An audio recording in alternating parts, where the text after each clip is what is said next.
రాష్ట్రంలో కాంట్రాక్ట్ ఉద్యోగుల సర్వీస్ క్రమబద్ధీకరణకు ఓ పథకాన్ని పరిశీలించమంటూ ప్రభుత్వానికి హైకోర్టు సూచన.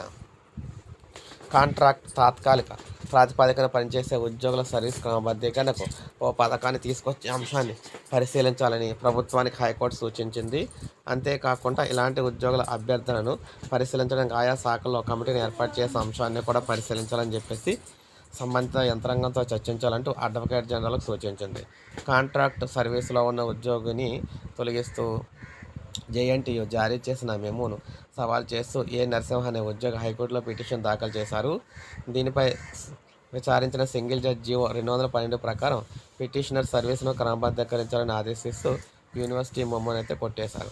సింగిల్ జడ్జి ఉత్తర్వులను సవాల్ చేస్తూ జేఎన్టీయూ దాఖలు చేసిన అప్పీలుపై ప్రధాన న్యాయమూర్తి justice Paresh Kumar Singh, justice GM మొహియుద్దీన్తో కూడిన ధర్మాసనం విచారణ చేపట్టింది. సుప్రీంకోర్టు 2006లో ఉమాదేవి కేసులో ఇచ్చిన తీర్పు ప్రకారం 10 ఏళ్ల సర్వీస్ పూర్తి చేసుకున్న ఉద్యోగుల క్రమబద్ధీకరణకు చర్యలు తీసుకోవాలి.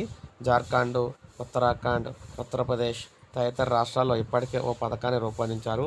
ఉమ్మడి ఏపీలో, ప్రస్తుత తెలంగాణ రాష్ట్రంలో మాత్రం తీసుకురాలేదు.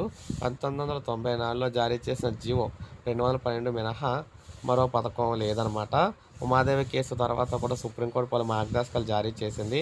తాత్కాలిక, కాంట్రాక్టు, అవుట్సోర్సింగ్లో పని చేయించుకునే విధానాన్ని దాదాపు అన్ని ప్రభుత్వాలు కూడా కొనసాగిస్తాయి. అయితే దశాబ్ద కాలంగా సర్వీస్ చేయించుకునే వారి క్రమబద్ధీకరణకు ఓ పథకం అవసరం. తెలంగాణ ఏర్పాటు నుంచి నిర్దిష్ట కాలపరిమితి పెట్టుకుని ఆ పథకాన్ని రూపొందించాలి. ఇందులో భాగంగా ఆయా శాఖలో ఉన్నత స్థాయి కమిటీని ఏర్పాటు చేస్తే పథకం పరిధిలోకి వస్తున్నారో లేదో పరిశీలించి నిర్ణయం తీసుకోవడానికి ఉంటుంది. తద్వారా వీరంతా నేరుగా కోర్టును ఆశ్రయించే అవకాశం ఉండదు.